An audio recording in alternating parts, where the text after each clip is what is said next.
안녕하세요. 오늘 우리가 큰 일단원의 조선으로 한번 넘어가 보려고 합니다. 지금 우리가 주제 10까지 살펴봤죠? 자, 주제 11, 조선 건국을 한번 알아보도록 하겠습니다.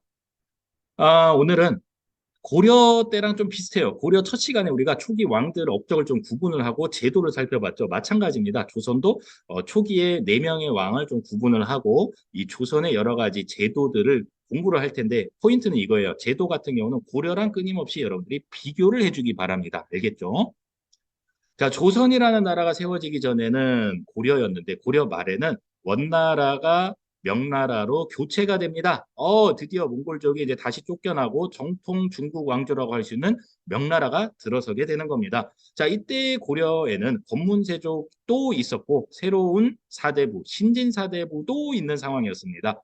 뿐만 아니라 홍건적과 외부의 침입을 물리치는 과정에서 새로운 무인계층 최영 장군과 이성계 장군이 활약하고 있는 그런 상황이었다라는 얘기예요. 자, 이때 이 명나라가 막 이제 건국이 된 거예요. 그리고 나서 고려한테 이런 얘기를 하는 겁니다. 야, 예전에 원나라가 차지하고 있던 천령 북쪽 땅 그거 이제 우리가 원나라 대신에 다시 중국 땅을 차지했으니까 그 땅 우리가 가져갈래 이제 막 이렇게 이제 협박을 하는 거예요.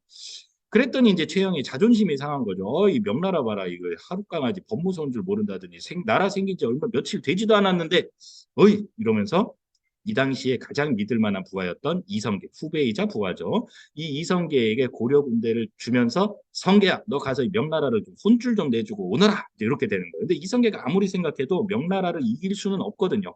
그리고 이긴다 치더라도 별로 이득이 없어요. 그럴 바에는 그냥 좀 화친을 맺는 게 좋지 않는가 이런 생각을 하게 되는 겁니다. 그런데 최영의 장군이 너무 강력해가지고 이성계가 일단은 신용이라도 해야지 라면서 군대를 이끌고 이제 압록강 이제 국경을 넘는 거죠. 이제 중국 땅으로 이제 넘기 위해서 압록강으로 이렇게 막 가고 있는 상황에 이 위화도라는 섬이 있습니다. 압록강 하류에. 거기서 이제 한 발짝만 넘어가면 이제 중국 땅이에요. 이제부터는 전쟁이다. 되돌릴 수 없다.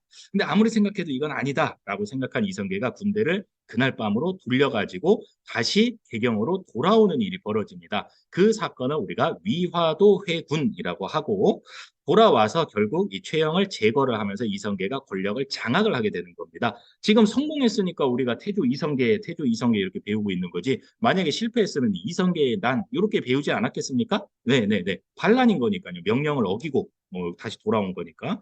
그리고 자기의 직속 상관을 살해한 거 아닙니까? 네, 그렇게 되는 거죠. 자, 이런 위화도 회군, 이성계 위화도 회군을 놓고 요 신진사대부들이 정도전을 중심으로 한 급진파와 정몽주를 중심으로 한 온건파로 나누어지게 되는 겁니다. 참고로 요 급진파, 정도전을 중심으로 한 급진파는 이성계의 위화도 회군을 어느 정도 용인해주는 그런 사람들이었다고 생각을 하면 됩니다. 이번 기회에 이성계를 중심으로 해서 이 고려라는 나라를 새로운 나라로 새롭게 바꾸자. 이렇게 생각을 했던 사람들이고 정몽주를 비롯한 온건파 사대부들은 야 그래도 어떻게 신하가 이렇게 하극상을 할 수 있느냐 이성계의 위화도 회군 요거 나는 인정 못해. 이 나쁜 놈이야 저거. 그리고 고려 대신 새로운 나라라니 말도 안 돼. 문제가 있으면은 문제 있는 것만 개선하면 되지. 개혁을 통해서 고려를 유지하자라고 주장했던 사람들이 바로 온건파 사대부입니다. 자, 결과는 여러분들이 알고 있죠? 이방원에 의해서 결국 정몽주가 죽고 이성계에 의해서 최영이 죽고 결국 정도전과 이성계, 그러니까 정도전만은 아니고요. 정도전을 비롯한 급진파 사대부와 이성계가 손을 잡고 결국 1392년 조선을 건국하는 그런 모습을 보게 되는 겁니다. 자, 간단하게 조선의 흐름을 좀 보고 그다음에 이제 넘어가 볼게요. 자, 권력을 잡은 계층이 급진파죠. 급진파 사대부들을 우리가 이제부터는 나라의 학문을 하는 사람들이라는 뜻으로 관학파라고 이름을 붙이겠습니다. 자, 그러다가 이 관학파가 세조 이후에 훈부 세력으로 또 나눠지게 되는데 그 이유가 뭐냐면 세조는 원래 왕이 될 사람이 아니에요. 내가 왕이 될 상인가? 이런 영화도 있다시피 쿠데타를 통해서 조카인 단종을 폐위시키면서 권력을 차지하고 왕이 됐던 사람이에요. 관학파 중에서 이 세조 즉위에 도움을 줬던 사람들, 공이 있는 사람들을 따로 우리가 훈구 세력 또는 훈구파라고 부르는 겁니다. 이해가 됐습니까? 네, 좋아요. 예, 비슷한데 조금 이제 달라요. 세조를 지지했던 관악파를 훈구파라고 부른다라는 얘기고요. 한편 이 정몽주 제자들 있죠. 이 온건파 사대부들은 이 조선 건국에 반대했던 사람들인데 조선이 건국됐단 말이죠. 꼴도 보기 싫은 거예요. 그래서 다 자기 고향으로 내려갑니다. 나 벼슬 안 해, 벼슬 안 해. 그래서 이제 할 줄 아는 게 이 사람들이 공부밖에 없잖아요. 이게 공부만 하다 보니까 제자들이 막 찾아오는 거예요. 선생님, 우리 나에게도 가르침을 좀 주십시오. 그랬더니 점점 선비들이 많아져요. 얼마나 많아졌냐면 숲처럼 많아졌다. 그래서 선비사, 수풀림라고 해서 사림이라고 부르게 되는 겁니다. 자, 됐죠? 권력을 잡은 관학파와 권력을 잡지 않고 지방에서 공부하면서 제자들을 육성하고 있는 사림. 자, 이 사림들이 성종 때가 되면은 이 삼사라는 언론 기구에 이제 등용이 되기 시작합니다. 그러면서 이 훈구 세력들의 이 비리를 엄청나게 비판을 하게 되죠. 그러자 이 훈구파가 권력을 잡고 있었잖아요. 네 차례에 걸쳐서 이 살인들을 축출하는 사화가 일어나게 되는 겁니다. 자, 그럼에도 불구하고 이 살인 세력들은 서원과 향약을 통해서 권력이 아니라 세력을 점점 키워서 결국 선조 때 이 훈구 세력을 누르고 중앙 정치에 진출해서 지배 세력이 되는 겁니다. 되게 아이러니하죠, 여러분들. 조선 건국에 반대했던 이 온건파 사대부들의 제자들이 결국에는 중앙에서 권력을 장악하는 그런 모습을 보이게 된다. 자, 그리고 나서 이제 분당 정치가 펼쳐지게 돼요. 서인과 동인으로 나눠지게 되는 거죠. 그 와중에 이제 현종 때 예송, 숙종 때 환국을 거치면서 일당 독재 체제가 형성이 되게 되는 겁니다.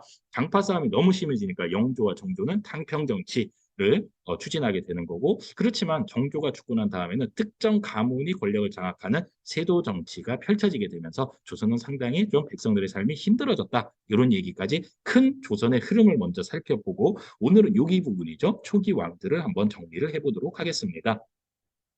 자, 이방원 3대 왕이죠. 태정, 태할 때 그 태종.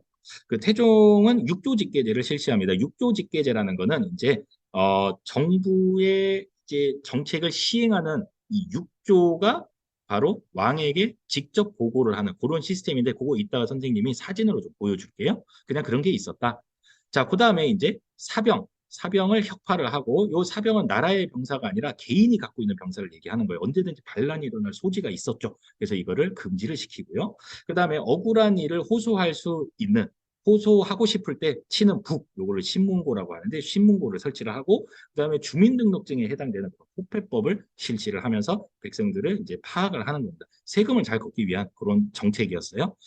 자, 그리고 이제 태종은 좀 나라의 기틀을 이제 닦아놨다라는 평가를 받아요. 그 다음을 이어서 우리가 잘 알고 있는 세종이 즉위를 합니다. 세종 같은 경우는 이 정승들, 영의정, 좌의정, 우의정을 굉장히 존중을 합니다. 그래서 육조가 직접 왕에게 가지 않고 의정부에 먼저 보고를 하고 다시 의정부의 정승들이 왕에게 보고를 하는 게 한 단계를 더 거치게 했다는 거죠. 그게 바로 의정부 서사제라는 겁니다. 이것도 이따가 사진으로 좀 비교를 해줄게요.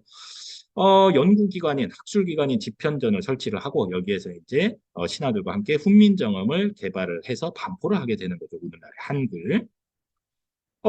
세종하면 여러분들 느낌이 어때요? 공부 잘하는 그런 느낌이죠. 모범생의 느낌. 근데 사실 세종은 공부도 잘했지만 싸움도 상당히 잘했다. 그런 이미지를 좀 갖고 가면 좋습니다. 한마디로 엄친아도 엄친아. 빠지는 게 없어.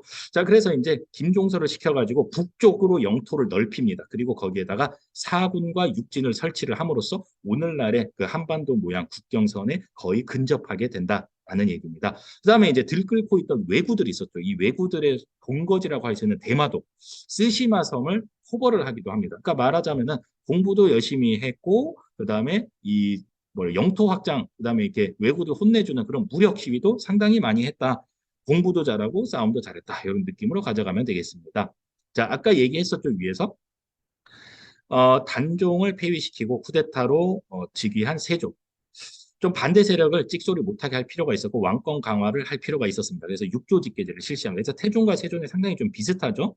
약간의 좀 독재 체제가 강화되던 시기라고 볼 수 있겠습니다. 자, 법전이 하나 있어야겠다라면서 이 조선의 정규 법전이라고 할 수 있는 경국대전의 편찬을 명령을 합니다. 근데 발표는 나중에 돼요. 자, 작업을 시작만 해놓은 그런 상황입니다. 그 작업을 누가 이어받느냐? 성종이 이어받게 되는 겁니다.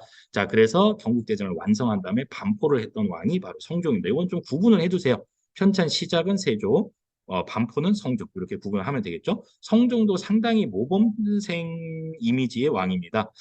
요 집현전을 계승한 학술기관으로 훈문관을 이제 새롭게 만들고요. 그 다음에 요 사림들을 등용하기도 합니다.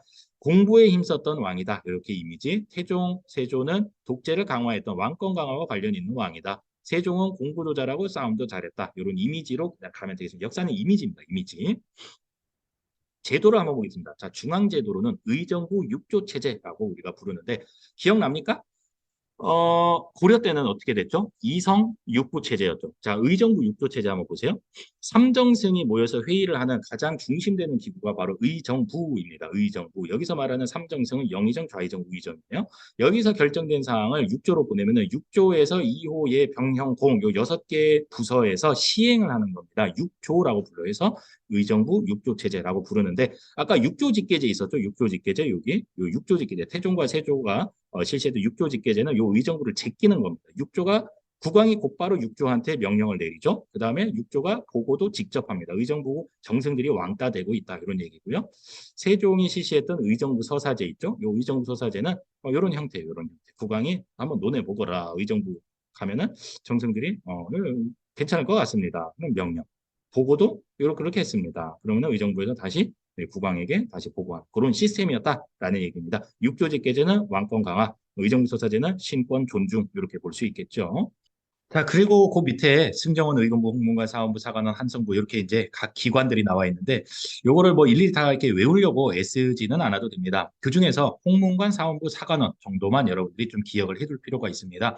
이 세 기관은 우리가 3사라고 해서 언론기관이라고 얘기를 합니다. 이곳에서 일하는 관리들이 뭐 이렇게 품계가 높지는 않지만 뭔가 정책에 이렇게 비판을 하고 그다음에 인사에도 이렇게 뭔가 인사권을 가지고 있기도 하고 네, 왕이 뭔가를 하려고 할 때 아니 되옵니다 하는 이제 그런 역할을 했던 게 바로 이 3사의 언론기구다라는 거 여러분들이 좀 기억을 해두면 좋겠습니다. 자, 지방제도 한번 살펴보겠습니다. 팔도 체제 기억납니까? 고려랑 비교해 보세요. 고려는 오도, 양계 이렇게 돼 있었죠. 향, 부곡, 소도 있었는데 조선은 일단 도 체제로 다 통일이 됩니다. 다 통일이 되고 향, 부곡, 소를 다 없애버립니다. 일반 군현으로 다 레벨업 시켜줬다. 그래서 오늘날에도 무슨 무슨 향, 무슨 소 이런 말을 쓰질 않아요. 그렇죠? 군이라고 쓰는 거죠. 군면 이렇게. 자, 또 하나는 모든 군현의 지방관을 파견했다. 국가의 지방 통제력이 강화됐다. 이런 의미로 좀 고려 때랑 비교를 하면 되겠죠. 고려 때는 지방관이 파견되지 않은 속현도 상당히 많았다라는 것을 기억하고 있겠죠.